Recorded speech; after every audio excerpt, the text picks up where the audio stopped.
Hey PK3 frogs, look outside my window by my pool, how much snow I have here. I've been seeing all your pictures of you playing in the snow and I love to see it. I miss you so much, but isn't this so much fun to have all this snow? Oh my goodness, we've had so much fun playing in it. So soak up all these memories with your family while you can. We'll be back to school before you know it. All right, I'm gonna read you a story.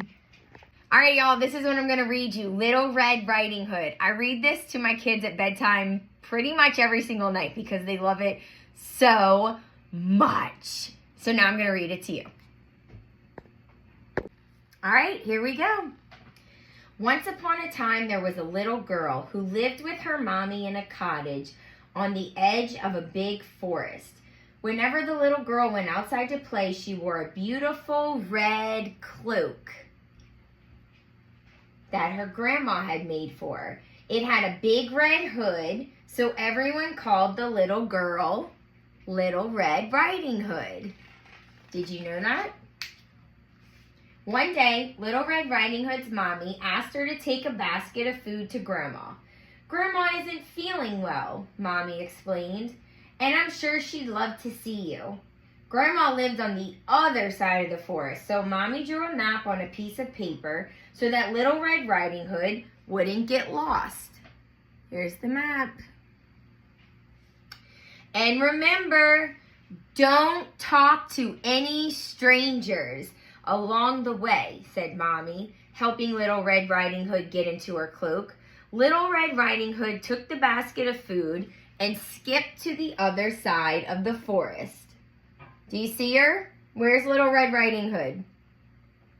Right here, in her red cloak.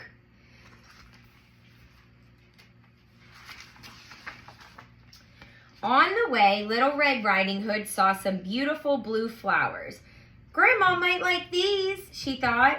As she bent down to pick up a handful of the flowers, she didn't realize someone else was in the forest. Hello, little girl, said a deep, growly voice. Little Red Riding Hood jumped with fright. Who is it? Who was that? The big bad wolf. A big wolf peered out from behind one of the trees. Oh, hello, replied Little Red Riding Hood, smiling back at the wolf. She had already forgotten her mommy's warning. Where are you going? Growled the wolf. I'm visiting my sick grandma who lives on the other side of the forest, Little Red Riding Hood explained. Ah, what a kind girl you are, smiled the wolf, showing off his razor-sharp teeth. Look how sharp his teeth are. Eek! Scary! Just then, the wolf's tummy gave a loud, rumbly grumble. What was that? Asked Little Red Riding Hood. Just some thunder over the hills, said the sneaky, hungry wolf as he ran away as fast as he could to Grandma's cottage.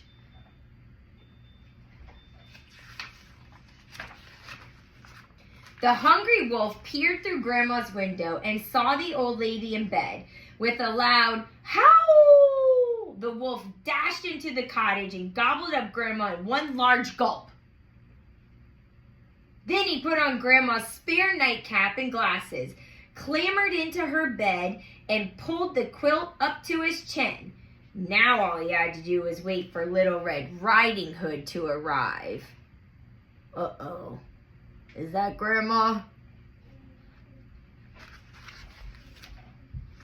When Little Red Riding Hood reached the cottage, she was surprised to find the front door wide open. Grandma? She called. Are you there? I'm in the bedroom, replied the wolf in a strange, wobbly voice. Little Red Riding Hood went into the bedroom and gasped in surprise when she saw her grandma. She looked sort of different. Yeah, she does look different, doesn't she? Grandma must be very sick, thought Little Red Riding Hood. I hope it isn't catching. What big eyes you have, Grandma, she said as she went over to the bed. All the better for seeing you with, the wolf replied in the same wobbly voice. Grandma, what big ears you have, Little Red Riding Hood added, moving closer. All the better for hearing you with, said the wolf with a toothy grin. What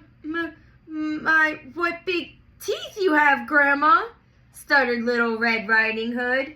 All the better for eating you with. Little Red Riding Hood screamed and tried to run away, but the hungry wolf was too fast. He leaped out of the bed and gobbled up in a single greedy gulp. A passing woodcutter heard Little Red Riding Hood scream and ran into the cottage. When he saw the wolf's enormous belly, he guessed what had happened. He picked up the wolf and shook him as hard as he could. Little Red Riding Hood and Grandma flew out of the wolf's mouth. Luckily, they weren't hurt, but they were very cross. That means mad. They were very mad. Grandma, Little Red Riding Hood, and the woodcutter chased the wolf into the forest and over the hill. The embarrassed wolf never came back, and Little Red Riding Hood never spoke to strangers again. The end. All right, read a couple books at home and send me some pictures of what you read, and I'll see you soon at school. Have a great day. I love you so much. I miss you. Class, hi. Say hi. It's Brennan. Hello, my name is Bo.